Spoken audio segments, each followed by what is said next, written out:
Hello friends, कैसे हैं आप सब। मैं जतिन त्यागी, चार्टर्ड अकाउंटेंट, कंपनी सेक्रेटरी। और बेसिकली आज यहाँ पर जो मैं आपके सामने आया हूँ और इसके आने का एक मोटिव है, वो मोटिव ये है कि आज आपके सामने हम एक सीए फाउंडेशन की अकाउंट्स की क्लास का एक डेमो रिकॉर्ड कर रहे हैं आपके लिए। उस डेमो के अंदर हम आपको कुछ बेसिक बातें बताएंगे। उन बेसिक बातों के रिगार्डिंग क्या क्या करना है, कैसे करना है, सीए फाउंडेशन में क्या क्या चीज़ें होती हैं अकाउंट्स के रिगार्डिंग, वो आज मैं सारी चीज़ें आपके साथ डिस्कस करूँगा। अकाउंट्स के पेपर को और डिटेल में बात करने के लिए, लेकिन उससे पहले थोड़ा सा हम जानना चाहेंगे आप सबके बेसिक्स के बारे में। मेरा पढ़ाने का तरीका सिर्फ सिंपल सा ऐसा है कि आपके साथ मैं पहले डिस्कस करता हूँ कि आप बेसिक्स में कितने स्ट्रांग हैं। जैसे कि आप सब जानते हैं कि आप सब ने अपनी 11th क्लास 12th क्लास की है। काफ़ी बच्चों ने अकाउंट्स पढ़ रखी है और काफ़ी बच्चे ऐसे भी हो सकते हैं जो शायद कॉमर्स बैकग्राउंड से ना हो, वो साइंस बैकग्राउंड से हो। साइंस बैकग्राउंड के अंदर उन्होंने आर्ट्स में बेसिकली अकाउंट्स नहीं पढ़ रखा होगा। और अगर अकाउंट्स नहीं पढ़ रखा है तो ये सीए फाउंडेशन का अकाउंट समझने के लिए आपको पहले अकाउंट्स के बेसिक पे काम करना होगा। तो मेरे लिए हर वो बच्चा जिसने अकाउंट्स पढ़ा हो या ना पढ़ा हो वो बिल्कुल सेम है। मैं बिल्कुल बेसिक के साथ स्टार्ट करूँगा और उन बेसिक के साथ स्टार्ट करते वक्त आपकी हर एक बात के ऊपर ध्यान दूंगा। तो सबसे पहले हमें ये जानना होगा क्या आपके साथ बेसिक की कोई दिक्कत है या नहीं है। अगर बेसिक्स की दिक्कत है तो उसके रिगार्डिंग हम प्रॉपर डिटेल्ड में काम लेके चलेंगे। और जहाँ तक मैं मानता हूँ कि काफ़ी बच्चे जो 11th 12th में अकाउंट्स पढ़ते हैं वो कहीं ना कहीं थोड़ा बहुत 11th क्लास को सीरियसली नहीं लेते, जिसकी वजह से अकाउंट्स जो है थोड़ा सा एक वीक पॉइंट बन जाता है। और जैसे ही वो वीक पॉइंट बन जाता है तो उसके बाद 12th में आप प्रैक्टिस कर कर अच्छे मार्क्स ले तो लेते हैं, लेकिन आप कंसेप्चुअली स्ट्रांग नहीं होते। और कंसेप्चुअली स्ट्रांग नहीं है तो सीए जैसा कोर्स करने के लिए आपको बहुत ज़्यादा दिक्कतें आ सकती हैं। कुछ भी आगे बढ़ाएं उससे पहले हम कुछ बेसिक के बारे में बातें करेंगे।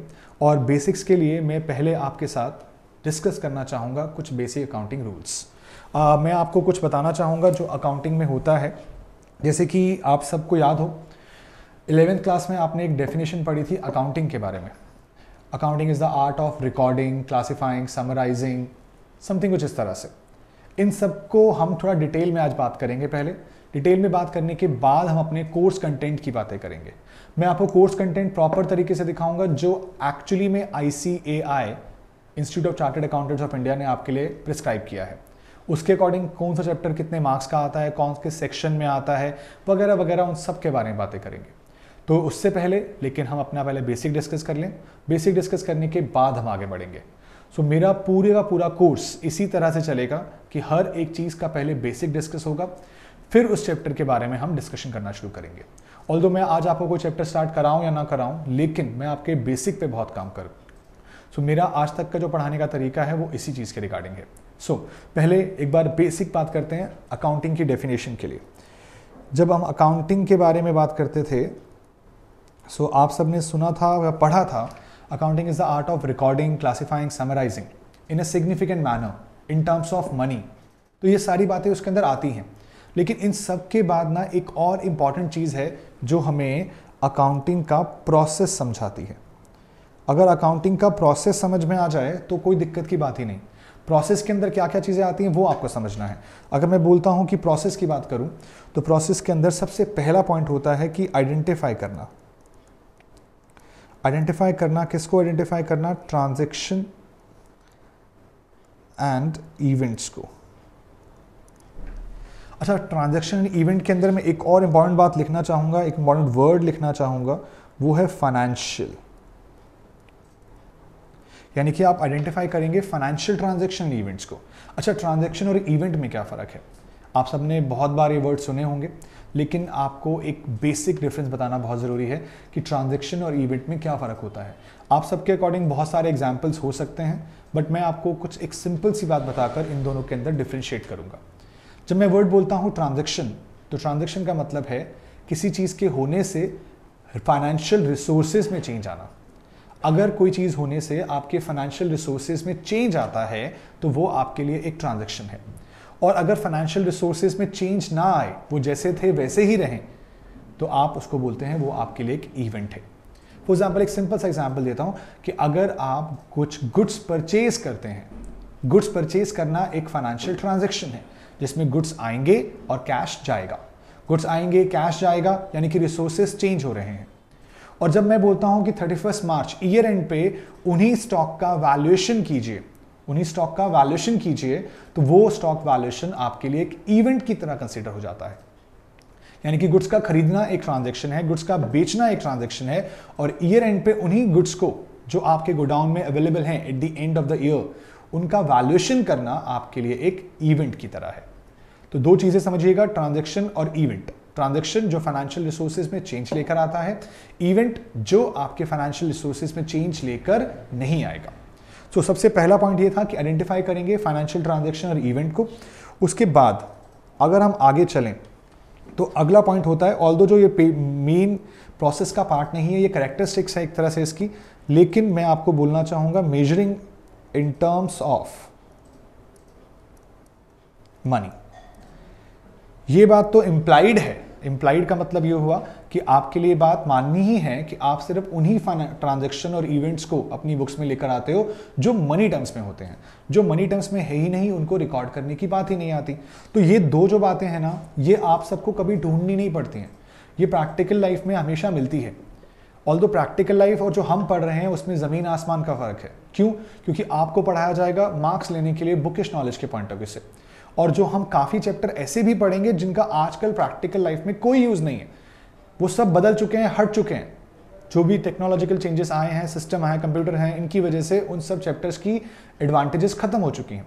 उन सबको हम डिफरेंट तरीके से पढ़ते हैं इन प्रैक्टिकल लाइफ, लेकिन आपको एग्जाम क्लियर करने के लिए उनको थ्योरेटिकली पढ़ना पड़ता है, और उन्हें हम सिखाएंगे इस तरह से, इवन मैं आपको इस तरह से सिखाऊंगा कि आपके पास उनका थ्योरेटिकल इम्पैक्ट और प्रैक्टिकल इम्पैक्ट दोनों तरह से आपको क्लियर हो। यानी कि अगर मैं आपको बता रहा हूं कि ये चीज़ ऐसे है, तो मैं आपको ये भी बताऊंगा कि ये चीज़ प्रैक्टिकल लाइफ में कैसे होती है। क्योंकि जैसे कि फॉर एग्जांपल मैं आपके सामने एक चैप्टर का नाम लेता हूं, बैंक रिकंसिलिएशन स्टेटमेंट।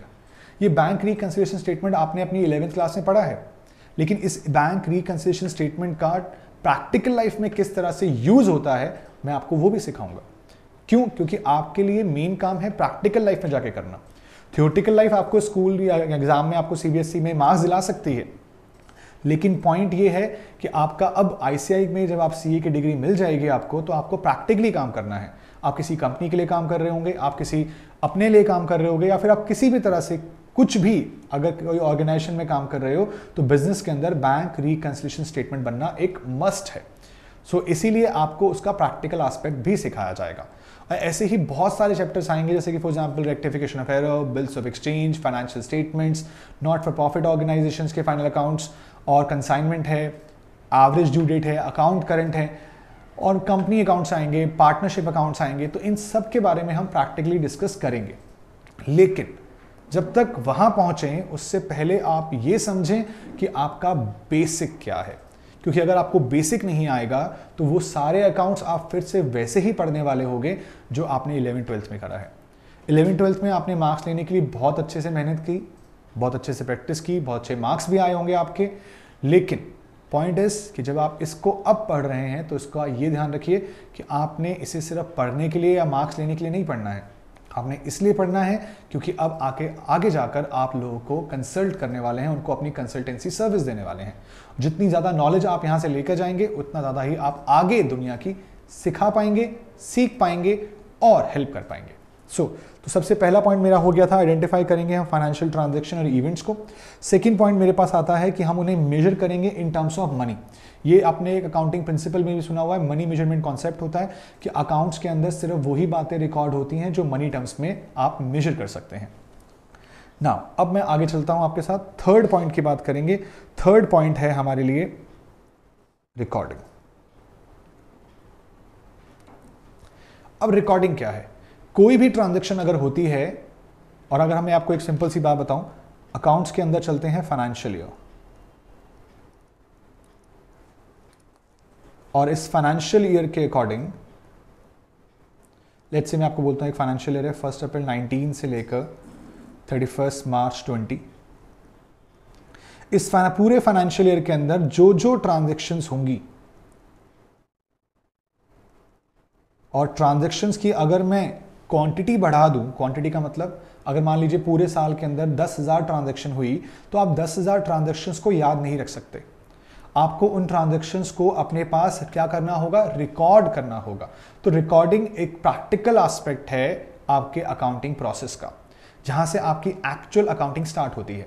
अकाउंटिंग की डेफिनेशन भी यही बोलती है, accounting is the art of recording. अच्छा, रिकॉर्डिंग कहां होती है? रिकॉर्डिंग होती है जर्नल में। रिकॉर्डिंग होती है कहां पर? जर्नल में। अच्छा, जर्नल में रिकॉर्डिंग करने का मतलब क्या है? जर्नल का मतलब है कि कोई भी ट्रांजैक्शन हो तो उसको जर्नल में रिकॉर्ड करो with the help of journal entry. आपको एक और चीज बता दूं, जर्नल जो होती है उसको हम बोलते हैं original book of entry. Original book of entry का मतलब, ओरिजिनल बुक ऑफ एंट्री का मतलब है कि सबसे पहले ओरिजिनली कोई भी ट्रांजैक्शन होगी तो वो जर्नल में जाएगी। जर्नल के अलावा फिर जर्नल के आगे का प्रोसेस हम देखेंगे, लेकिन अभी जो है वो पहले जाएगी कहां पर? जर्नल में। जर्नल में जाने के लिए हम पास करेंगे उसकी एक जर्नल एंट्री, और जर्नल एंट्री को करने के लिए सबसे मेन इंपॉर्टेंट बात, जर्नल एंट्री को करने के लिए आपको आने चाहिए rules of debit and credit. Rules of debit and credit. ये rules of debit and credit क्या हैं? जो बच्चे 11th-12th में कॉमर्स पढ़ के बैठे हैं उनको तो पता है कि rules of debit and credit क्या होते हैं, but rules of debit and credit किसी ने अगर साइंस किया है या पहले आर्ट से किया है तो उनके लिए डेबिट और क्रेडिट बिल्कुल ही नए वर्ड हैं। इन दोनों को लेकर, इन दोनों के रिगार्डिंग डेबिट और क्रेडिट के क्या हैं, हम इनके बेसिकली मैं आपको बड़े सिंपल तरीके से बोलूं, जैसे मैथ्स में आप 2 + 2 4 बोलते हैं तो प्लस एक रूल है, इसी तरह से अकाउंट्स में कुछ करने के लिए आपको डेबिट एक रूल सिखाया जाएगा, क्रेडिट एक रूल सिखाया जाएगा। कुछ चीजों को लेकर कुछ डेबिट होंगे, कुछ चीजों को लेकर कुछ क्रेडिट होंगे, लेकिन वो डेबिट क्रेडिट क्यों हैं, कैसे यूज होंगे, वो मैं आपको सिखाऊंगा। तो आपको डेबिट क्रेडिट सीखने के लिए पहले ये जानना होगा कि इसका आगे का प्रोसेस क्या है। अच्छा, ये डेबिट और क्रेडिट की रिगार्डिंग मैं बाद में बात करूंगा, लेकिन मैं पहले आपको अकाउंटिंग प्रोसेस पूरा सिखा दूं। मैं अभी तक आपको 3 बातें बता चुका हूं। पहली बात क्या थी? आइडेंटिफाई करेंगे फाइनेंशियल ट्रांजेक्शन और इवेंट्स को। उन आइडेंटिफाइड ट्रांजेक्शन्स को आपको मेजर करना होगा इन टर्म्स ऑफ मनी। ये यहां तक का थियोरेटिकल कॉन्सेप्ट में बोलूंगा, क्योंकि प्रैक्टिकली हर एक चीज आप उन्हीं की बातें करते हो जो आपके मनी टर्म्स में होते हैं। जिनमें मनी इन्वॉल्व ही नहीं होती उनको अकाउंट्स में कोई इज्जत नहीं दी जाएगी। उसके बाद हम बात करें तो आपके पास आती है उन ट्रांजैक्शन को अपने बुक्स ऑफ अकाउंट में रिकॉर्ड करना। और बुक्स ऑफ अकाउंट में रिकॉर्ड करने का मतलब है आपको चाहिए जर्नल। जर्नल में कोई भी चीज लिखी जाएगी तो वो जर्नल एंट्री के थ्रू लिखी जाएगी, और जर्नल एंट्री के थ्रू लिखने के लिए आपको आने चाहिए, क्या आने चाहिए? Rules of debit and credit. बात समझ रहे हैं आप मेरी? तो इसका मतलब अब आपके सामने आगे प्रोसेस बढ़ेगा। अब रिकॉर्डिंग के बाद जो अगला प्रोसेस है वो है क्लासिफाई करने का। क्लासिफाई करने का मतलब क्या है कि जो आपने जर्नल बनाया है, जो आपने क्या बनाया है? जर्नल बनाया है, posting of journal entry into ledger. जो जर्नल एंट्री आपने बनाई है आप उसे लेजर में पोस्ट करेंगे, क्लासिफाई करेंगे, यानी कि जो आपने ट्रांजैक्शन की उनका डिफरेंशिएशन किया गया, अलग अलग कर दिया गया, क्लासिफाई कर दिया कि कौन सी चीज किस अकाउंट को बिलोंग करती है। जब मैं क्लासिफाई करके एक वर्ड बोल रहा हूं ना, लेजर, देखो रिकॉर्डिंग कहां होती है? जर्नल के अंदर। क्लासिफाई कहां होता है? लेजर के अंदर। लेजर क्या होता है? लेजर बेटा और कुछ नहीं, जो आप बचपन में एक डब्बा बनाया करते थे ना, जिसको आप डब्बे बोलते हो, अकाउंट्स बोलते हो, उन्हीं को हम यहां लेजर बोल रहा हूं। लेजर और कुछ भी नहीं है, बहुत ही सिंपल सा पार्ट है। ये देखिए, कुछ इस तरह से करके एक नॉर्मल अकाउंट बनता है।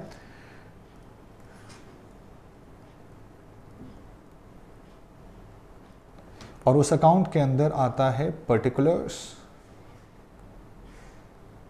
Amount, particulars, amount. आने को इसमें डेटे कॉलम भी आते हैं। जब हम प्रैक्टिकली इन चीज़ों को देखेंगे वहां पे हम डेटे कॉलम भी बनाएंगे, बट मैंने अभी आपके सामने सिंपल पर्टिकुलर अमाउंट की बात की है। और इस प्रोसेस के बाद हम जब आगे बढ़ते हैं तो क्लासिफाई करने के बाद जो हमारा अगला स्टेप है वो है हमारा समराइजिंग।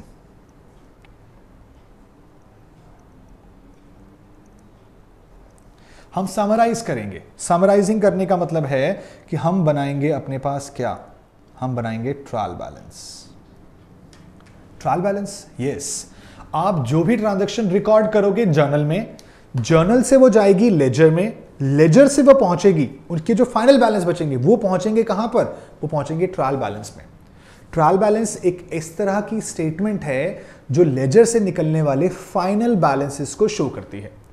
ऑल्दो अगर आपने 11th-12th में कॉमर्स अकाउंट्स पढ़ रखी है तो ये आपके लिए बिल्कुल भी नई बात नहीं है, आपको ये बातें पता हैं।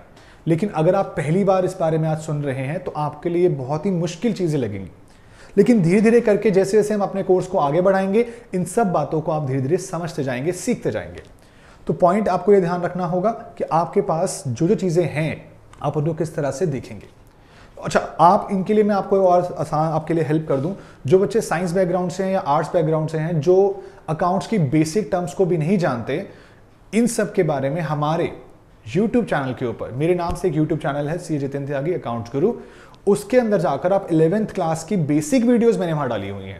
यानी कि बेसिक अकाउंटिंग टर्म्स को भी आप सीख सकते हैं कि अकाउंट्स में क्या क्या चीज़ें होती हैं, एसेट्स क्या होते हैं, लायबिलिटीज क्या होती हैं, इनकम क्या है, एक्सपेंस क्या है, कैपिटल क्या है, ये सारी बातें वहां पर लिखी हुई हैं। ये सारी बातें मैंने वहां डिस्कस की हुई हैं। टोटल मिलाकर कुछ 5 वीडियोस हैं, आप वो देखेंगे तो आपको इसका बेसिक भी समझ में आएगा कि अकाउंट्स में जो हम वर्ड यूज करते हैं वो क्या क्या होते हैं। मैं थोड़ा सा आगे चलता हूं। मैं एक बार फिर से बता दूं, हमें अब तक मैं अपने अकाउंटिंग प्रोसेस के अंदर 5 बातें कवर कर ली हैं। उन 5 बातों के अकॉर्डिंग पहली बात मेरे पास क्या थी? पहली बात मेरे पास थी कि आइडेंटिफाई करेंगे फाइनेंशियल ट्रांजेक्शन और इवेंट्स को। सेकेंड पॉइंट मेरे पास था, मैं उनको मेजर करूंगा इन टर्म्स ऑफ मनी। थर्ड मेरे पास था कि मैं क्या करूंगा, उनकी रिकॉर्डिंग करूंगा। फोर्थ में अपने पास क्या करूंगा, उनको क्लासिफाई करूंगा। और फिफ्थ में अपने पास क्या करूंगा, उनको समराइज करूंगा। तो ये 5 पॉइंट हो जाते हैं मेरे। अच्छा, समराइजिंग यहीं पे खत्म नहीं हुआ। जब समराइज आप करते हैं तो समराइज करने से आप बनाते हैं ट्रायल बैलेंस, और ट्रायल बैलेंस बनने के बाद आपका जो नेक्स्ट स्टेप है, ट्रायल बैलेंस बनने के बाद जो आपका नेक्स्ट स्टेप है वो है आपके फाइनेंशियल स्टेटमेंट्स। वो है आपके फाइनेंशियल स्टेटमेंट्स। और फाइनेंशियल स्टेटमेंट 2 तरह के होते हैं। फाइनेंशियल स्टेटमेंट कितने तरह के होते हैं? 2 तरह के होते हैं। और फाइनेंशियल स्टेटमेंट 2 तरह के इस तरह से हैं जो आपको इनकम स्टेटमेंट्स और पोजीशन स्टेटमेंट के रिगार्डिंग बात करेंगे। जब बात आती है इनकम स्टेटमेंट, तो इनकम स्टेटमेंट हेल्प करती है, to calculate profit oblique loss. और ये पोजीशन स्टेटमेंट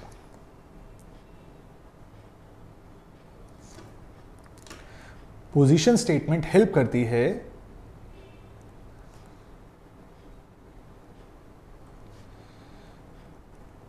फाइनेंशियल पोजीशन।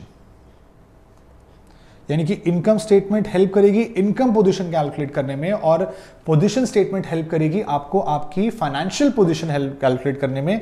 अच्छा, इसके लिए आप बनाते हैं trading and profit and loss account. और अगर आप कंपनीज हैं, यानी कि अगर आपके बिजनेस की जो फॉर्म है वो कंपनीज में है, तो इन केस ऑफ कंपनीज आप बनाते हैं statement of profit and loss. नाम सुना हुआ है आपने? अगर मैं प्रोप्राइटरशिप हूं, मैं पार्टनरशिप हूं, तो मैं अपने पास क्या बनाऊंगा? ट्रेडिंग, प्रॉफिट एंड लॉस, इन तरह की चीजें। लेकिन अगर मैं कंपनी हूं तो मैं अपने पास क्या बनाऊंगा? Statement of profit and loss. और अगर मैं बात करता हूं फाइनेंशियल पोजीशन की, तो फिर मैं अपने पास बनाऊंगा बैलेंस शीट, जिसके अंदर मेरे एसेट्स, लायबिलिटीज और कैपिटल शो किए जाएंगे। एसेट, लायबिलिटी और कैपिटल शो किए जाएंगे। और इसके अंदर मैं शो करूंगा अपने सारे के सारे इनकम एंड एक्सपेंसेस। बात समझ में आई? ध्यान रखिएगा, इनकम और एक्सपेंसेस के अकाउंट्स क्लोज हो जाते हैं एट एवरी ईयर एंड।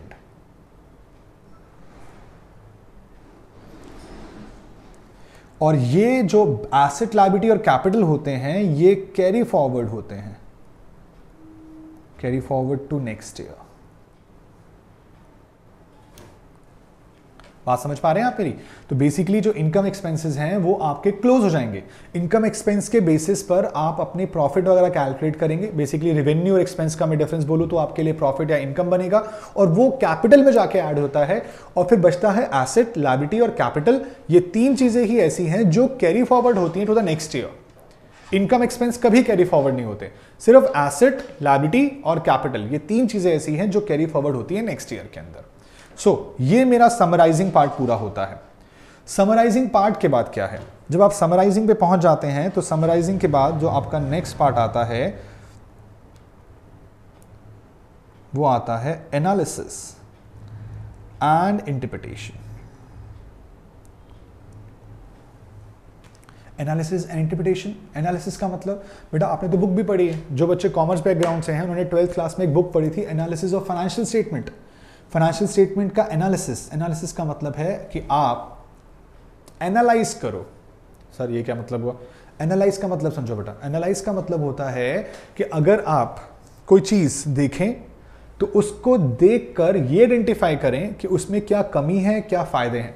जैसे कि फॉर एग्जाम्पल किसी का कोई चोट लग जाती है, किसी को कोई फ्रैक्चर हो जाता है, कोई अपना एक्सरे कराता है, तो बेसिकली क्या होता है, डॉक्टर के पास जाते हैं, डॉक्टर एक्सरे रिपोर्ट देखता है और वो ऐसे करके देखना शुरू करता है, चेक करता है कि भाई इस एक्सरे के अकॉर्डिंग इस पर्सन के शरीर में क्या कमियां हैं। पॉइंट समझ रहे हैं आप मेरा? इसी तरह से बीइंग अ चार्टर्ड अकाउंटेंट, हम बीइंग अ कॉमर्स स्टूडेंट, हम ये चाहते हैं कि जो हम देख रहे हैं, हमारा एक्सरे क्या है, यहां पर हमारे पास अकाउंट्स का एक्सरे क्या होता है, उसके फाइनेंशियल स्टेटमेंट। फाइनेंशियल स्टेटमेंट उसका लास्ट प्रैक्टिकल आउटपुट है।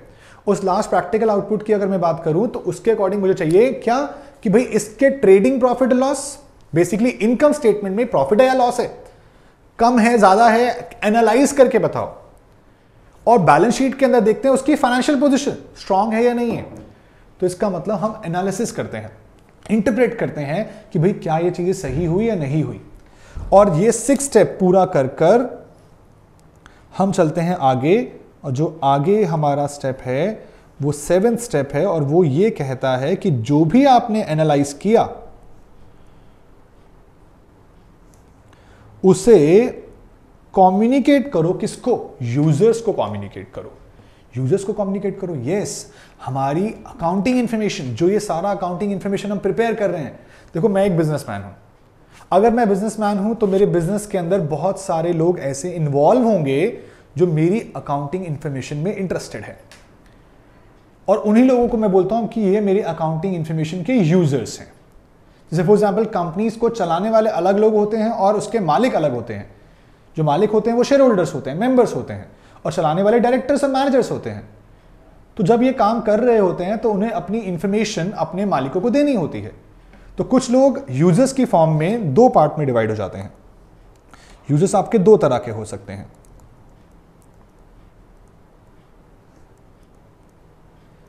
एक हो सकते हैं इंटरनल यूजर,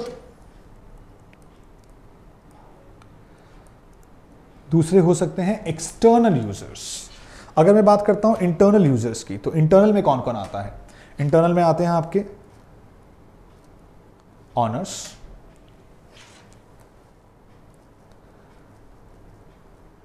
दूसरे में कह सकता हूं कि मैं मैनेजमेंट,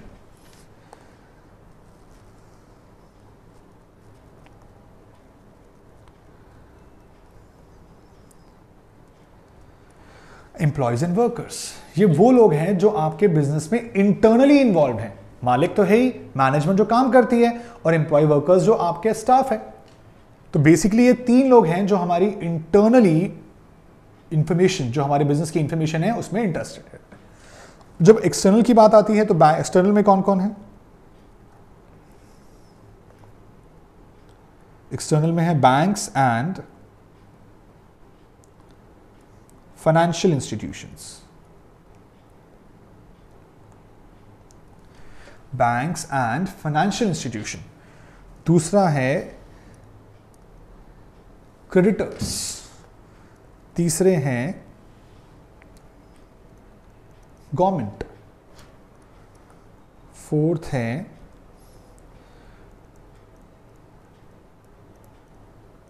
रिसर्चर्स, कंज्यूमर्स,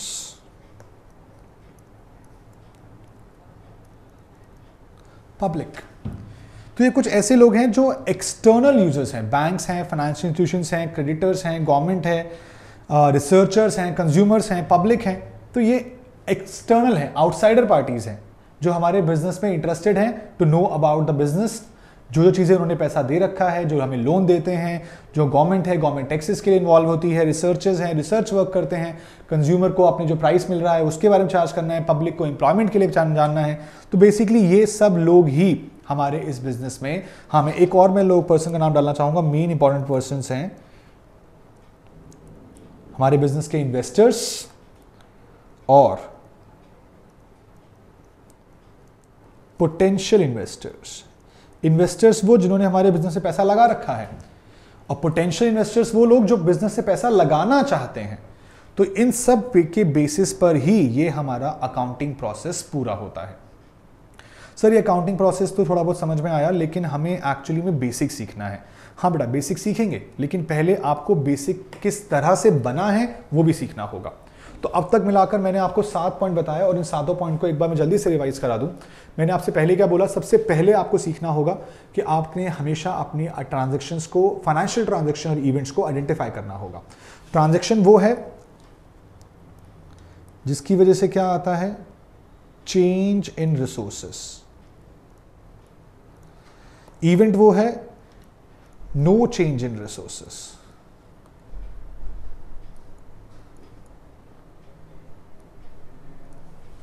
बात समझ में आ रही है?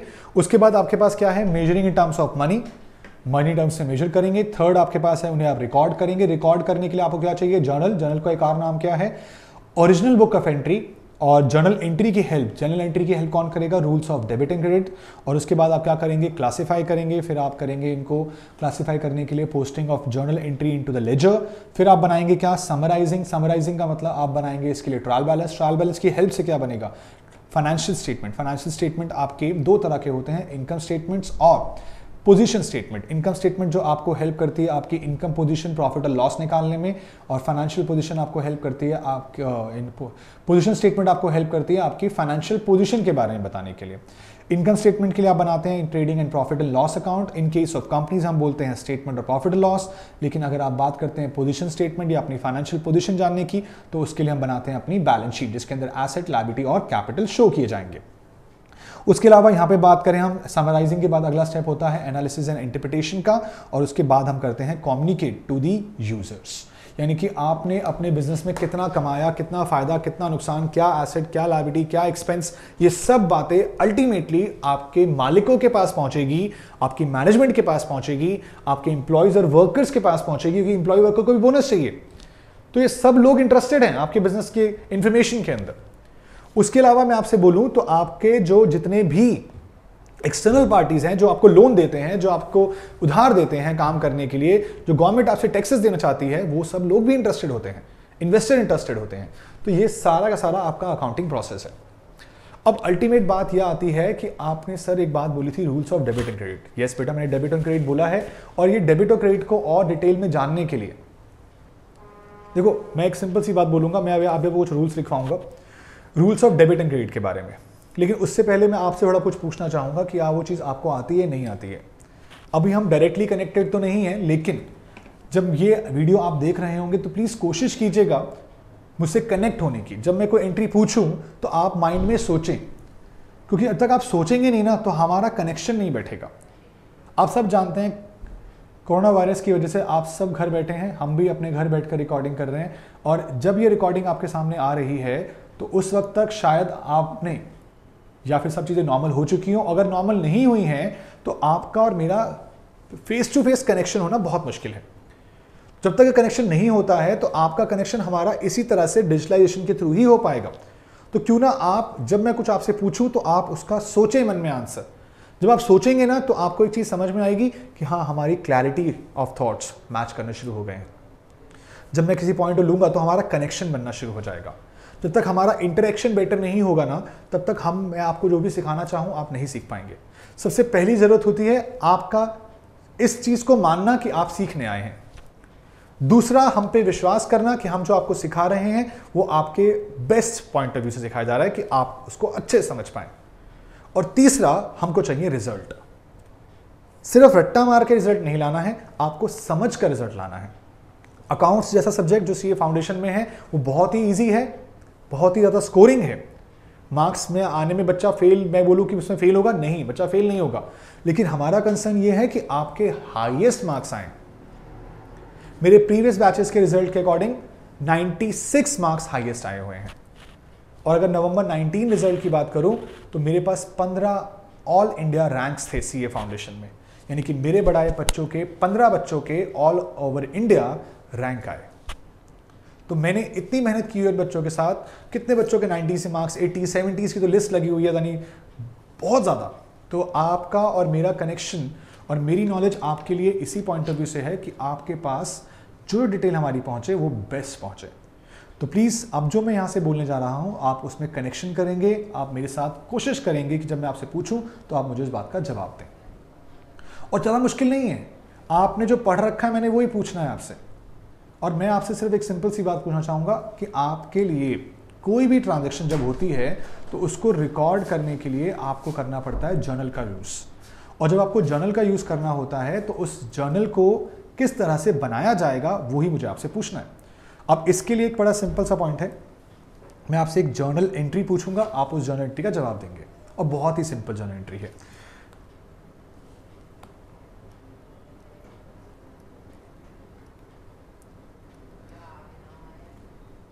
Goods purchase in cash ₹10,000। आपने गुड्स खरीदे कैश में 10,000 रुपए में। जब आपने कैश में गुड्स खरीदे 10,000 रुपए में तो मुझे इसकी जर्नल एंट्री चाहिए। काफ़ी बच्चों को आती होगी, बहुत ही इजी एंट्री है। आपने 11th क्लास में जब अपने पास जर्नल पढ़ना शुरू किया होगा तो आपने इसको अच्छे से सीखा होगा। लेकिन आज इसके बारे में कुछ और डिटेल में बात होगी, क्योंकि ये दिखने में जितनी आसान एंट्री है उससे ज़्यादा इसका बेसिक स्ट्रांग होना चाहिए। इसका बेसिक के अंदर बहुत सारी चीज़ें छुपी हुई हैं, क्योंकि अगर आपको वो समझ में आ गया तो आप आगे बहुत आसानी से और मेरी आने वाली बातों को समझ पाएंगे। और इसके अलावा मैं एक और एंट्री आपसे पूछना चाहूँगा, जो मेरा सेकंड पॉइंट रहेगा वो है ये।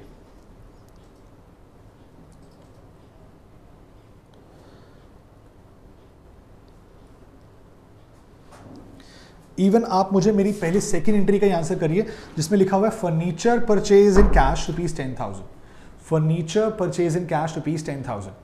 अब बहुत सारे आंसर आएंगे इन चीज़ों को लेकर, प्लीज़ कमेंट में इस चीज़ को मेंशन जरूर कीजिएगा। जब ये वीडियो आपके सामने आए तो कमेंट में जाकर मेंशन कीजिएगा कि आपने पहले कौन सी एंट्री सोची थी। सही क्या है गलत क्या है वो बात की बात है, आपने क्या सोचा मुझे वो भी चाहिए। अगर आपकी सोच मुझे पता चलेगी तो मैं ये समझ पाऊंगा कि आप किस लेवल के बेसिक पर इस वक्त हैं, क्योंकि आपका बेसिक सुधारना ही मेरा काम है। आपको अकाउंट्स अच्छे से आता है, आपको जर्नल एंट्री अच्छे से आती है, तो मैं उसमें और आपकी हेल्प कर सकता हूँ इंप्रूव करने के लिए।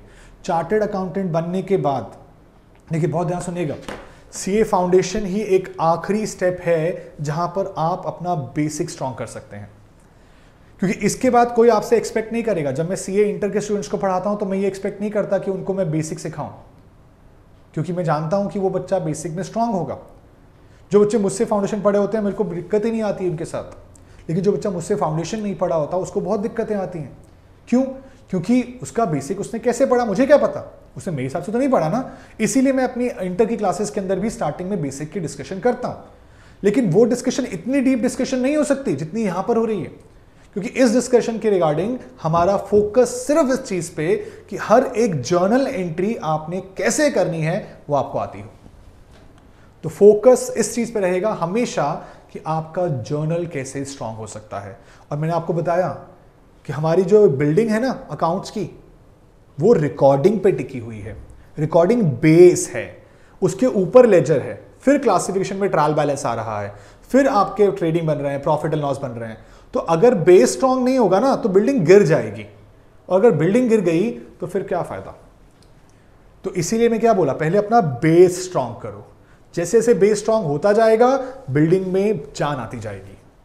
बात समझ रहे हैं आप मेरी? तो मैं बिल्कुल बेसिक पे रिगार्डिंग बात करूंगा।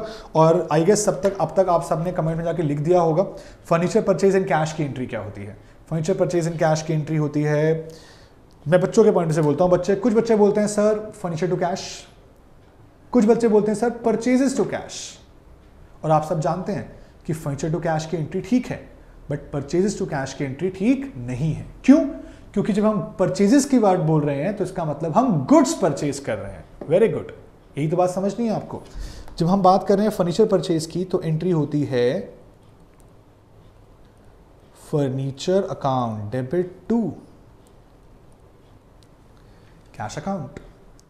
अच्छा, जो गुड्स परचेज करते हैं तो एंट्री क्या करते हैं बेटा? गुड्स परचेज करते हैं तो एंट्री क्या करते हैं? Purchases account debit to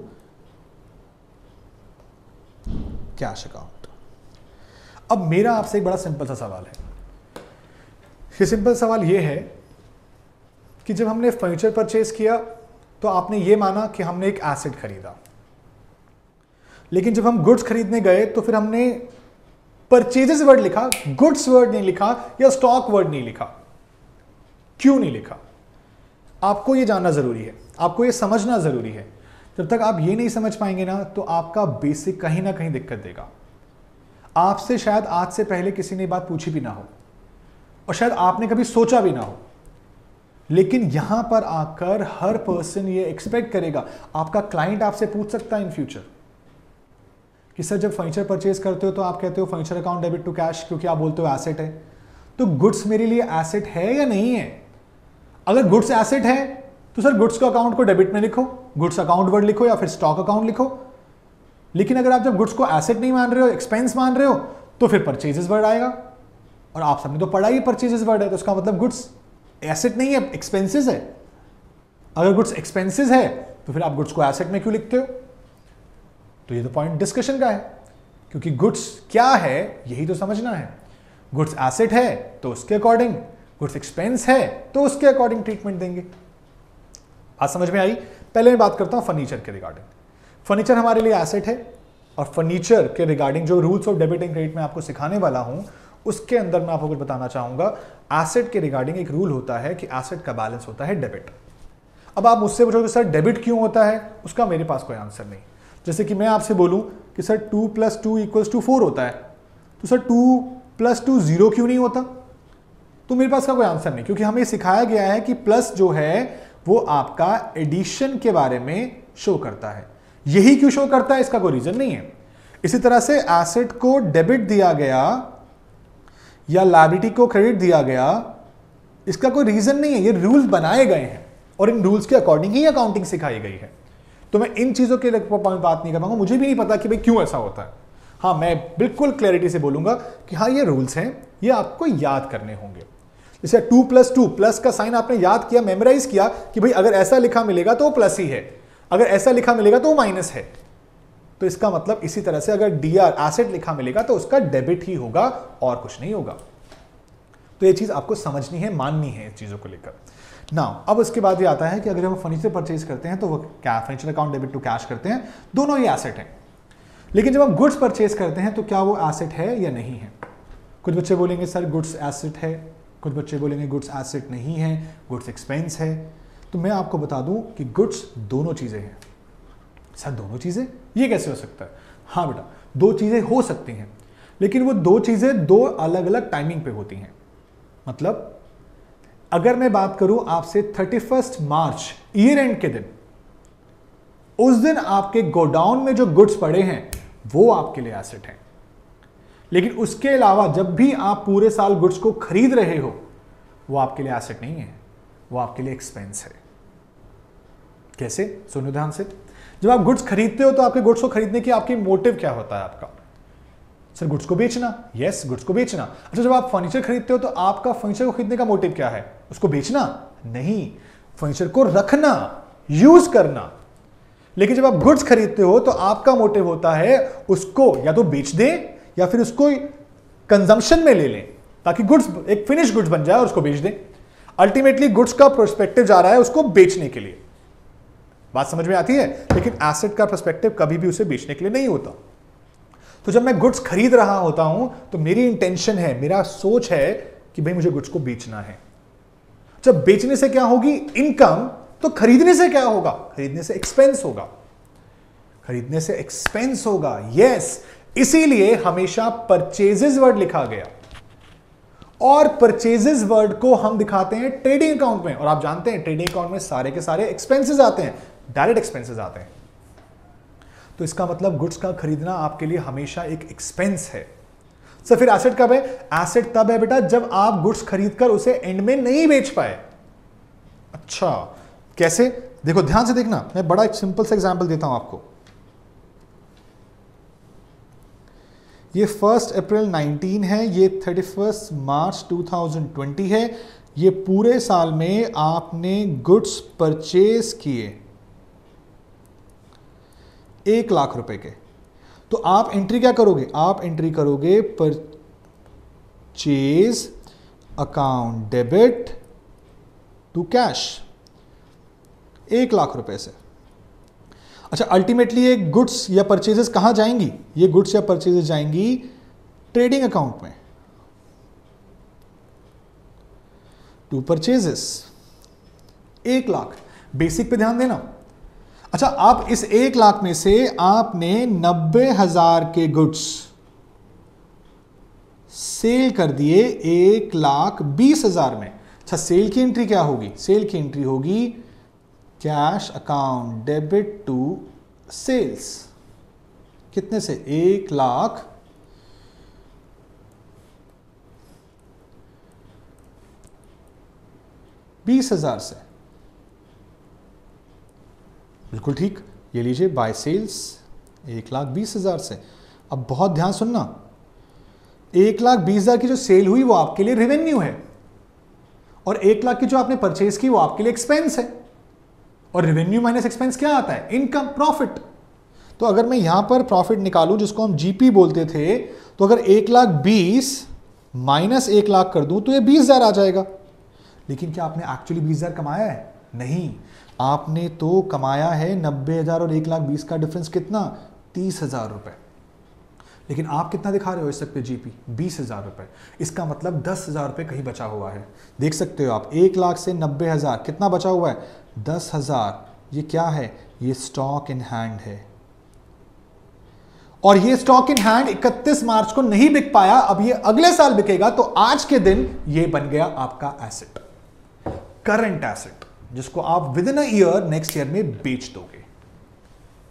I think आपको मेरा पॉइंट समझ में आया। जब आप गुड्स खरीदते हो ना तो वो आपके लिए एक्सपेंस है, लेकिन जब आप गुड्स को बेचने की बात करते हो तो बेचने से वो आपकी इनकम बन जाती है। और अगर वही गुड्स नहीं बिक पाए इस साल में और वो अगले साल में शिफ्ट हो जाए, ट्रांसफर हो जाए, कैरी फॉरवर्ड हो जाए, तो वो आपके लिए एसेट की फॉर्म ले लेता है। सर, इसे एसेट की फॉर्म में कैसे लेके दिखाएंगे? बेटा बहुत ही सिंपल सी एंट्री है। आप इसको 2 तरह से दिखा सकते हैं। 2 तरह से कैसे? एक एंट्री तो होती है जो आप सबने पढ़ी है, एक होती है closing stock account debit to trading. आप दिखाइए परचेज के ऑपोजिट में क्लोजिंग स्टॉक 10,000 से। ये करते ही आपका प्रॉफिट 30,000 हो जाएगा। सर ये क्या हुआ? बेटा ये हुआ कि 1 लाख में से 90,000 की तो ये कहानी और बाकी बचे 10,000 की ये कहानी। यानी कि 1 लाख का मैचिंग अमाउंट ये है, 90 का 1,20 और 10,000 स्टॉक। समझना पड़ेगा, कंपैरिजन करो। 1 लाख के ऑपोजिट क्या क्या आ रहा है? 1 लाख के ऑपोजिट 2 चीजें आ रही हैं। 90 की चीज 1,20,000 में बेची और 10,000 का क्लोजिंग स्टॉक। एक तरीका तो ये है क्लोजिंग स्टॉक टू ट्रेडिंग। और एक, अब देखो क्लोजिंग स्टॉक टू ट्रेडिंग का मतलब क्या हुआ? क्लोजिंग स्टॉक को आपने क्या मान लिया है? एसेट मान लिया है। और एक और एंट्री भी है। एक और एंट्री क्या है? Closing stock debit to purchases. अब परचेजेस को कम कर दो, क्योंकि परचेज एक्चुअली में 1 लाख की हुई थी, लेकिन 1 लाख की यूज थोड़ी हुई है। तो फिर आप क्या कर सकते हो इस केस में? आप ट्रेडिंग अकाउंट में क्या दिखाओगे? फिर आप ट्रेडिंग अकाउंट में दिखाते हो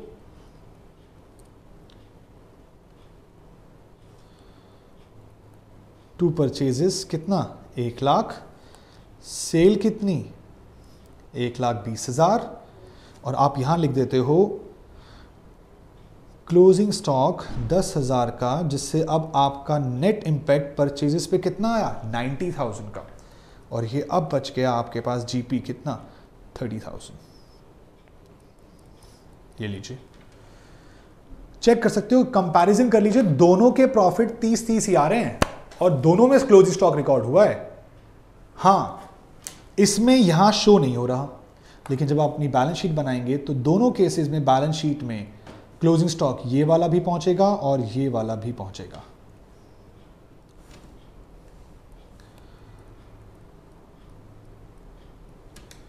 तो पॉइंट ये है कि क्लोजिंग स्टॉक एसेट बनता है लेकिन ईयर एंड के दिन, उसके अलावा पूरे साल वो आपके लिए क्या रहता है, एक एक्सपेंस। जब आप खरीद रहे हो ना, वो आपके लिए एक्सपेंस है।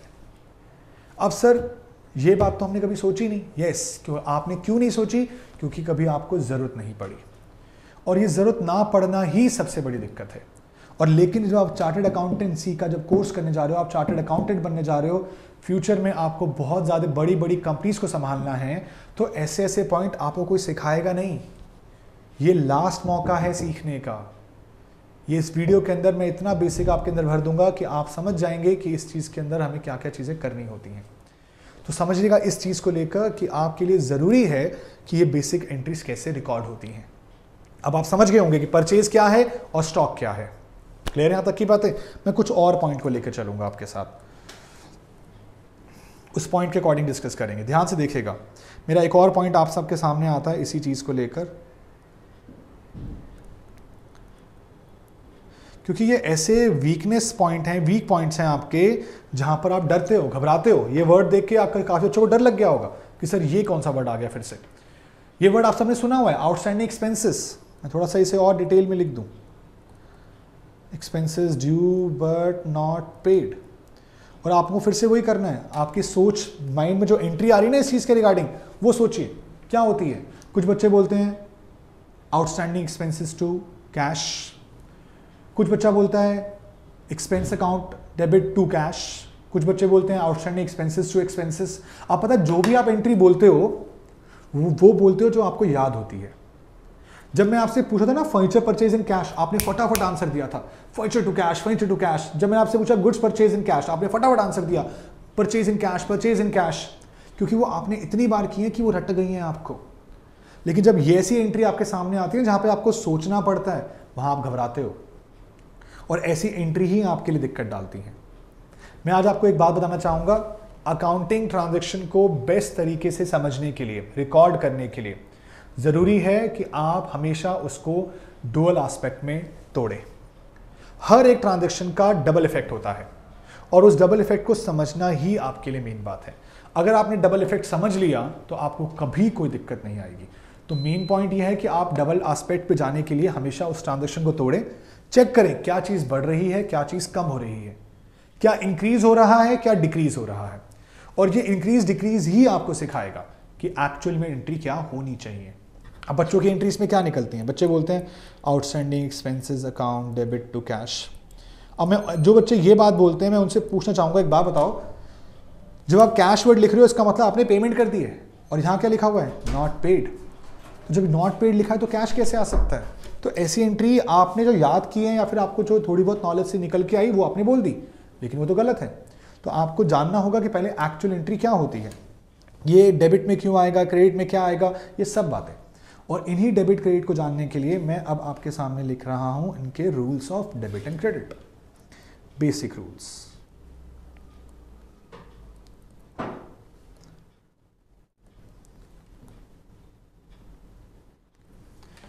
Rules of debit and credit. अब rules of debit and credit बेटा आपके दो तरह से होते हैं।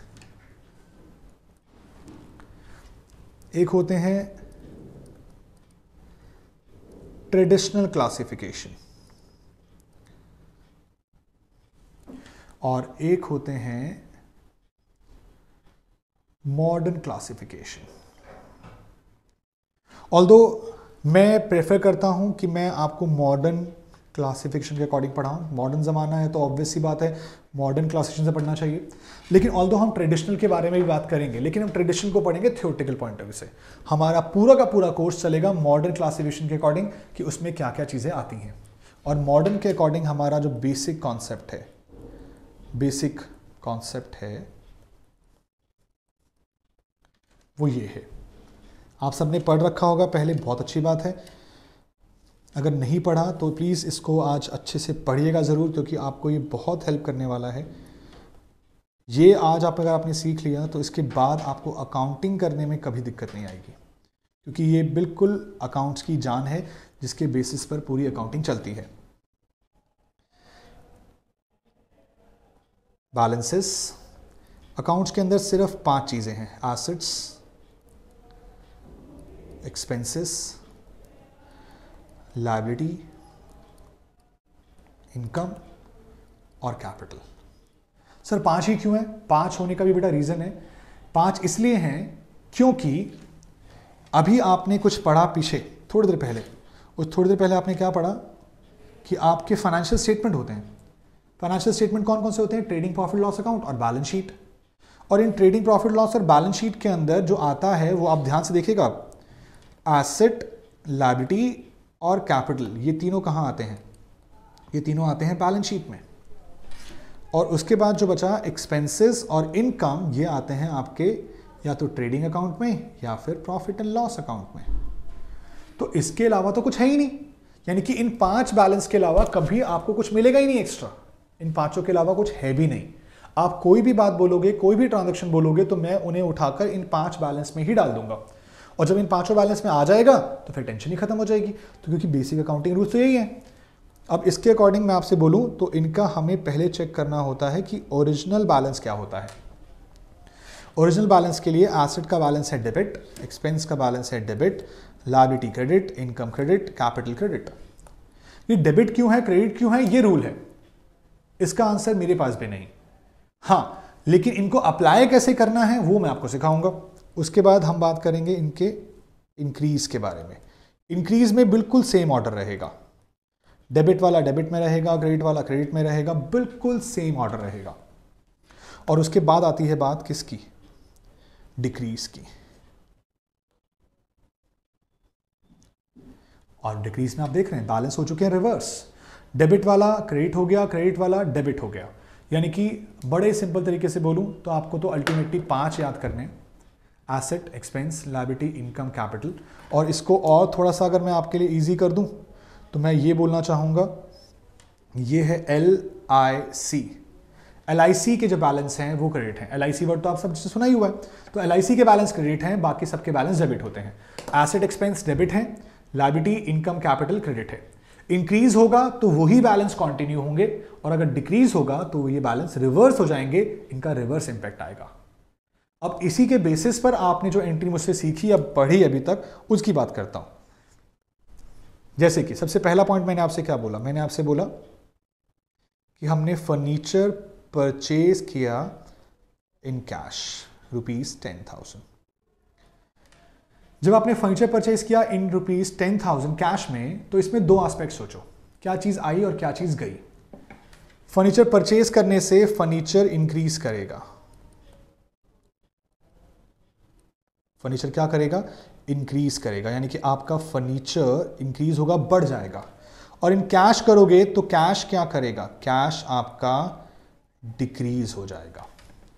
फर्नीचर होता है एसेट, और एसेट अगर इंक्रीज करे तो हम एसेट इंक्रीज, एसेट का बैलेंस क्या होता है? एसेट का बैलेंस होता है डेबिट, इंक्रीज पे डेबिट, डिक्रीज पे क्रेडिट।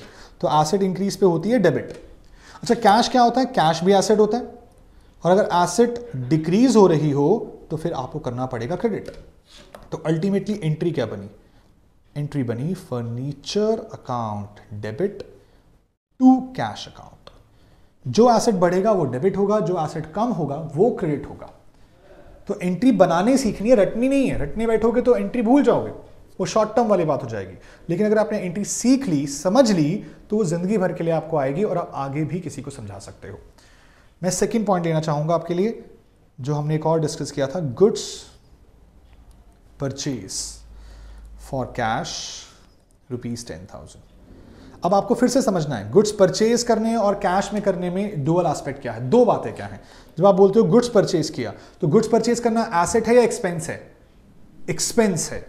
और जब एक्सपेंस है तो एक्सपेंसेस आपके हो रहे हैं इंक्रीज, और जब एक्सपेंसेस इंक्रीज हो रहे हैं तो एक्सपेंस का बैलेंस क्या होता है? एक्सपेंस का बैलेंस होता है डेबिट, इंक्रीज पे डेबिट, डिक्रीज पे क्रेडिट।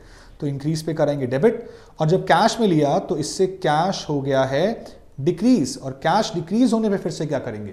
क्रेडिट। हाँ, जब आप एक्सपेंस इंक्रीज कर रहे हैं तो उस एक्सपेंस का जो नाम रखा गया है वो रखा गया है purchases account debit to cash account. आई बात समझ में? तो हर एक एंट्री का एक बेसिक है, हर एक एंट्री का एक पॉइंट है, उसी के बेसिस पर ये एंट्री बनाई गई है। और मैं एक थर्ड पॉइंट जो मैंने आपके सामने लिखा था, वो थर्ड पॉइंट और लिख दूं आपके सामने। वो थर्ड पॉइंट क्या था? थर्ड पॉइंट था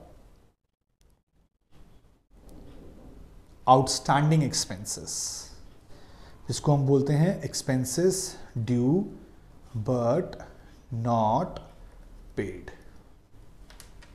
expenses due but not paid, फिर से आपको दो चीजें सोचनी है कि एक्सपेंस ड्यू और नॉट पेड की वजह से किस किस चीज पे इंपैक्ट आया। जब मैं बोल रहा हूं एक्सपेंस ड्यू तो इसका मतलब खर्चा बढ़ा, एक्सपेंस इंक्रीज, और एक्सपेंस इंक्रीज का बैलेंस क्या है? डेबिट। एक्सपेंसेस का बैलेंस डेबिट, इंक्रीज पे डेबिट। अच्छा, नॉट पेड की वजह से क्या होगा? नॉट पेड की वजह से लायबिलिटी इंक्रीज हो जाएगी, पैसा दिया नहीं है, देना है, तो लायबिलिटी इंक्रीज हो गई, और अगर लायबिलिटी इंक्रीज हो गई तो लायबिलिटी का बैलेंस क्या होता है? क्रेडिट, इंक्रीज पे क्रेडिट। तो एक्चुअली में एंट्री क्या बनी? Expenses account debit to outstanding expenses. समझ पा रहे हैं आप मेरी बात को? यही है बेसिक, और ऐसे ही आने वाले पूरे कोर्स के अंदर मैं हर एंट्री का बेसिक आपको ऐसे ही दूंगा। कोई भी एंट्री ऐसी नहीं होगी मैं लिख दूं और आपको ना बताऊं, मैं उस एंट्री का डुअल एस्पेक्ट आपके साथ डिस्कस करूंगा, उसके बाद इस एंट्री को लेकर यहां पे चलूंगा। आप समझ रहे होंगे कि मेरा क्या किस तरह का पर्सपेक्टिव रहेगा आपके कोर्स को कराने के लिए।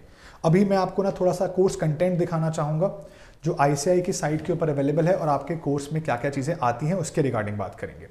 अभी मेरी क्लास जब यहाँ आज ओवर होगी तो उसके बाद एक और क्लास होगी आपके लिए जिसके अंदर मैं ये बेसिक वाली पॉइंट को ही डिस्कस करूंगा।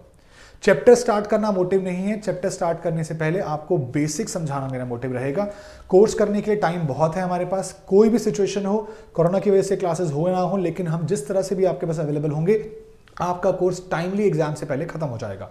नवंबर 20 का आपका अटेम्प्ट आने वाला है। नवंबर 20 के अटेम्प्ट के लिए हमारे पास मोर देन इनफ टाइम है, आप घर बैठकर अपनी क्लासेस को पूरा कर पाएंगे आसानी से, लेकिन उससे पहले अकाउंट्स को पढ़ने के लिए आपको बेसिक पे फोकस करना होगा। मैं आपको एक बार आपके कोर्स कंटेंट पे लेके चलता हूं, आप एक बार देखेंगे कि आईसीआई सीए इंस्टीट्यूट ने अपना कोर्स किस तरह से डेवलप किया है आप लोगों के लिए। ये आईसीआई की वेबसाइट है, और आईसीआई की वेबसाइट में आपका एक स्टूडेंट सेक्शन होता है, उस स्टूडेंट सेक्शन में जाकर आप अपने कोर्स के बारे में डिटेल जान सकते हैं।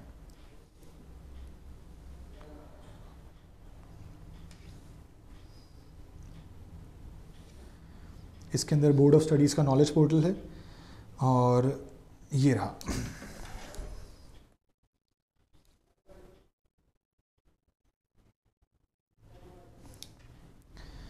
ये देखिएगा, आप स्क्रीन पर देख पा रहे होंगे, section wise weightage for subject under the revise scheme of education and training. और इसके बाद यहाँ पर शुरू होता है सबसे पहला, क्योंकि फाउंडेशन का सबसे पहला, और इवन फाउंडेशन इंटर फाइनल हर लेवल पर अकाउंट्स का पेपर सबसे पहले होता है, तो उसी के बेसिस पर आपके सामने ये स्कीम खोल रहा हूँ। ये स्लाइड कोई मैंने नहीं बनाई है, मैंने आपके सामने आईसीआई की साइट से निकाली है, ताकि आपको समझ में आए कि वहाँ पर इंस्टीट्यूट हमसे कितना चाहता है और किस लेवल तक कितने मार्क्स पे वो हमसे पूछेगा। तो सबसे पहले आप देख सकते हैं इसके अंदर 3 कॉलम बने हुए हैं, एक सेक्शन का है, वेटेज का है, और एक कंटेंट एरिया है। उससे पहले ऊपर एक हेडिंग भी लिखी हुई है, foundation paper 1 principles and practice of accounting. यहाँ पर अकाउंट्स या वैसे कुछ नहीं बोलेगा, principle and practice of accounting उसका पूरा नाम है हमारे सब्जेक्ट का। और 3 कॉलम के अंदर सेक्शन, वेटेज और कंटेंट एरिया लिखा है। सेक्शन के अंदर 1, 2 इस तरह से लिखे हैं, वेटेज में जो परसेंटेजेस हैं वो मार्क्स को डिफाइन कर रही हैं, और फिर कंटेंट कितना है। तो प्लीज़ अब बहुत ध्यान से यहाँ देखिएगा। सबसे पहला आपके सामने जो है उसके अकॉर्डिंग मैं आपसे बोलूँ तो 5 से 10% लिखा हुआ है थियोरेटिकल फ्रेमवर्क, बेसिकली थ्योरी आती है 5 से लेकर 10 मार्क्स के बीच में। अब तक एग्जाम के अंदर क्वेश्चन 9 मार्क्स तक मैक्सिमम आई है, 5 मार्क्स और 4 मार्क्स की थियोरेटिकल टॉपिक। ऑल्दो मैं ये बोल सकता हूँ कि आपको पता हो जो एग्ज़ाम का पैटर्न है, एग्ज़ाम के अंदर जो पहला क्वेश्चन होता है वो 20 मार्क्स का होता है, और 20 मार्क्स के अंदर एक पहला पार्ट होता है जो 12 मार्क्स का होता है, जिसके अंदर ट्रू फॉल्स आते हैं। 6 ट्रू फॉल्स होते हैं, 2-2 मार्क्स ईच, जिसमें आपको ट्रू फॉल्स बताना है और रीज़न देना है, तो 2 मार्क्स आपको मिल जाते हैं। उसे भी मैं थ्योरी काउंट करूं तो थ्योरी उसके अकॉर्डिंग बढ़ जाएगी, अदरवाइज जो प्योर थ्योरी है वो 5 से लेकर 9 या 10 मार्क्स के अंदर कवर हो जाती है। अब इसके अंदर वही आपकी थ्योरी है जो आपने कभी अपनी 11th क्लास में पढ़ी थी, चैप्टर्स के नाम वही हैं, कुछ थोड़े बहुत बातें हैं जो हम आपके साथ डिस्कस करेंगे इनकी क्लासेस के रिगार्डिंग। उसके बाद जो सेकंड पार्ट है आपका वो है 25 से 30% का, जो कि अकाउंटिंग प्रोसेस के बारे में बात करता है, जिसके अंदर कुछ और पॉइंट्स भी आएंगे। अब देखिए सेकंड पॉइंट इसके अंदर कवर हो रहा है, थर्ड पॉइंट इसमें कवर हो रहा है, फोर्थ पॉइंट इसमें कवर हो रहा है, और फिफ्थ पॉइंट कवर हो रहा है। सेकंड सेक्शन के अंदर 4 हेड्स हैं, और उन 4 हेड्स के अंदर मैं आपसे बोलूँ तो पहला है accounting process, books of account, preparation of trial balance और रेक्टिफिकेशन ऑफ एरर। बिल्कुल साफ सीधी सी सिंपल सी बात है, इसमें से रेक्टिफिकेशन ऑफ एरर आता है एग्जाम के अंदर। जब पहली बार मई 2018 में पहली बार सीए फाउंडेशन हुआ तो रेक्टिफिकेशन ऑफ एरर का चैप्टर 14 मार्क्स का आया, 4 मार्क्स पे छोटा क्वेश्चन, 10 मार्क्स में बड़ा क्वेश्चन। उसके बाद फिर थर्ड है बीआरएस का, बैंक रिकंसिलिएशन स्टेटमेंट, 10 मार्क्स में एग्जाम में आता है। उसके अलावा इन्वेंट्रीज है, 5 मार्क्स तक का टॉपिक एग्जाम में पहले पूछा जा चुका है, और कॉन्सेप्ट एंड अकाउंटिंग और डेफिनेशन ये भी 5 मार्क्स में क्वेश्चन एग्जाम में पूछा जा चुका है। टोटल मिलाकर ये 25 से 30 मार्क्स का सेक्शन है। 25 से 30 मार्क्स के अंदर वो 3 टॉपिक कवर करने की कोशिश करते हैं। अब मैं 3 टॉपिक कौन कौन से, ROE rectification of error, BRS inventory और डेप्रिसिएशन। तो यानी कि ये 2 तो कंफर्म में होते हैं, आरओई और बीआरएस तो आते ही आते हैं। इन्वेंट्री और डेप्रिसिएशन में से चॉइस निकल आती है। 25 मार्क्स तो कम से कम आने ही आने हैं ना, तो 25 में 10, 10, 5 3 टॉपिक तो कवर करेगा। और अगर 30 में ले गया तो चारों भी पूछ सकता है, चॉइस में भी डाल सकता है, इंटरनल चॉइस भी होती है। तो आपके सामने 25 से 30 मार्क्स में एक अच्छा सेक्शन है जो बहुत ही स्कोरिंग एरिया है। अच्छी बात यह है कि इसमें से 3 चैप्टर आपने पहले पढ़ रखे हैं, बीआरएस आपने पहले पढ़ रखा है, आरओई आपने पढ़ रखा है, डेप्रिसिएशन आपने पढ़ रखा है। हाँ, इनका लेवल जो बढ़ गया है वो मैं सिखाऊंगा और बेसिक्स के साथ सिखाऊंगा, क्योंकि आपने जो पढ़ा उसके अंदर बेसिक्स में बहुत वीकनेसेस हैं। उसके बाद अगला सेक्शन है थर्ड सेक्शन, जिसके अंदर करीबन 5 चैप्टर्स कवर होते हैं। ऑल्दो जब कोर्स थोड़े टाइम पहले चेंज हुआ है, उससे पहले इसके अंदर 8 सेक्शन हुआ करते थे, लेकिन अब सिर्फ 5 रह गए हैं। पहला है बिल्स ऑफ एक्सचेंज, ये भी आपने पढ़ा हुआ है। Sales of goods on approval basis और रिटर्न बेसिस, ये एक नया टॉपिक है। Consignments, average due date, account current, ये पहला ही आपने पढ़ा है। उसके बाद बाकी चारों आपको नए पढ़ने हैं, बिल्कुल नए टॉपिक्स हैं आपके लिए, बहुत इंटरेस्टिंग और बहुत मजेदार, लेकिन 15 से 20 मार्क्स में। इसके अंदर जो मैं आपको बता दूं, सबसे पहली मेन चीज, इसमें से 3 टॉपिक आते हैं। कंसाइनमेंट पक्का आता है, आएगा ही आएगा। उसके बाद बचे 10 मार्क्स में, 10 मार्क्स में कंसाइनमेंट हो गया, बाकी बचे 5 मार्क्स या 10 मार्क्स, कोई एक आएगा या 2 आएंगे, लेकिन चॉइस में आएंगे। यानी कि सेल्स ऑन अप्रूवल और average due date, bills of exchange और अकाउंट करंट में से 4 में से कोई एक या 2 आते हैं, 5-5 मार्क्स के। तो मैक्सिमम मिनिमम 5, मैक्सिमम 10 मार्क्स, यानी कि 20 मार्क्स में सेक्शन कवर हो सकता है। सबसे ज्यादा बड़ा और सबसे ज्यादा स्कोरिंग एरिया 30 से 40% का, इसमें आपकी 11th क्लास के फाइनल अकाउंट्स और 12th क्लास का एनपीओ कवर होता है और पार्टनरशिप भी कवर होती है। आप देख सकते हैं final accounts of sole proprietorship, trading account, profit loss account, balance sheet, manufacturing companies के लिए, नॉन मैन्युफैक्चरिंग कंपनीज के लिए, सबके बारे में बात कर रहा है। फिर पार्टनरशिप आपकी पूरी है 12th क्लास की, लेकिन सिर्फ डिसोल्यूशन नहीं है। डिसोल्यूशन आपका सीए इंटर अकाउंट्स में कवर होता है। तो फाइनल अकाउंट्स पूरा, पार्टनरशिप पूरी, पार्टनरशिप के अंदर एक चैप्टर नहीं, डिसोल्यूशन ऑफ पार्टनरशिप फर्म्स, और उसके अलावा फाइनेंशियल स्टेटमेंट ऑफ एनपीओ को भी कवर किया गया है। एनपीओ कवर किया गया मतलब वो जो income expenditure, balance sheet, receipt payment आप बनाया करते थे, वो वाला पार्ट भी है। तो मेरे हिसाब से सबसे लेंथी वेटेज सेक्शन यही है, मार्क्स वाइज भी और कंटेंट वाइज भी। और लास्ट बहुत ही easy, company accounts. Company accounts पूरा नहीं, कंपनी अकाउंट्स में भी क्या, सिर्फ शेयर्स, डिबेंचर भी पूरा नहीं, डिबेंचर का सिर्फ इश्यू, रिडम्पशन तो पूछा ही नहीं, रिडम्पशन तो सीए इंटर में आता है। ये है आपके अकाउंट्स का सेक्शन। इसके नीचे आगे बाकी कोर्सेज के भी हैं, आप लॉ का देख सकते हैं वगैरह वगैरह जाकर, लेकिन मैं अभी आपके साथ सिर्फ अकाउंट्स का डिस्कस कर सकता हूं, क्योंकि मैं उसके रिगार्डिंग ही आपको बेस्ट गाइडेंस दे सकता हूं। तो ये वाला मेरा अकाउंट्स का सेक्शन का पार्ट था जो हमारे एग्जाम वगैरह में कवर होगा। आज की क्लास को मैं यहीं पे खत्म करना चाहूंगा, लेकिन अगली क्लास के अंदर मैं आपको फिर से मिलूंगा जिसमें हम अपने बेसिक के रिगार्डिंग बातें करेंगे। तब तक के लिए आपके लिए सिर्फ एक यही होमवर्क है कि आप अपना जितना हो सके बेसिक पे ध्यान दें। आपने 11th क्लास, 12th क्लास, या अगर आप ग्रेजुएट हैं या किसी तरह से भी आप ग्रेजुएशन कर रहे हैं, आपने किसी तरह से भी कहीं पर भी अकाउंट्स को लेकर कोई भी जर्नल एंट्री सीखी है, तो उन्हें आज इन बेसिक रूल्स में डालिए। ये जो बेसिक रूल्स आपके सामने मैंने लिखे ना, यहाँ पर ये वाले, यही है अकाउंट्स की जिंदगी। अगर ये आपने समझ लिया तो इसके बाद अकाउंट्स के अंदर कुछ भी मुश्किल नहीं है, कुछ भी ऐसा नहीं लगेगा कि आपको आता नहीं है। हाँ, ये बात ध्यान रखिएगा, आपको हर वो एंट्री आती है जो आपने बहुत बार पढ़ी है, आपको हर वो एंट्री नहीं आती है जो आपने आज तक कभी नहीं पढ़ी है, और आप हर वो एंट्री कर सकते हैं अगर आपको ये बैलेंस आते हैं। तो ये सोचना कि आप अकाउंट्स में कुछ नया सीखेंगे, नहीं, आप हर बार एक एंट्री खुद करेंगे इन बेसिस के ऊपर, इन बैलेंसेस के ऊपर। बैलेंसेस आना जरूरी है, अकाउंटिंग अपने आप आनी शुरू हो जाती है। तो आज की क्लास को यहीं पे ओवर करते हैं। नेक्स्ट क्लास में आपके लिए फिर से एक बार आऊँगा और बेसिक के रिगार्डिंग कुछ और जर्नल एंट्रीज के बारे में बताऊंगा, ताकि हम उसका और बेसिक स्ट्रॉन्ग करें और फिर हम अपना कोर्स कंटेंट शुरू करेंगे। ये वीडियोस आपके लिए एक तरह से डेमो की तरह हैं कि आप हमारी क्लासेस को कितना अच्छे से समझ पा रहे हैं। ठीक है, फिर ध्यान रखिएगा, घर पे रहिए, सेफ रहिए, अपनी क्लासेस को जितना हो सके ऑनलाइन बेसिस पर एक्सेस कीजिए। इस वक्त पे कोई face to face classes available नहीं है, तो क्यों ना आप घर बैठकर ही हमारी इन क्लासेस को अच्छे से यूज कीजिए। ठीक है, फिर बाय बाय, नेक्स्ट क्लास में मिलेंगे, गुड बाय, टेक केयर।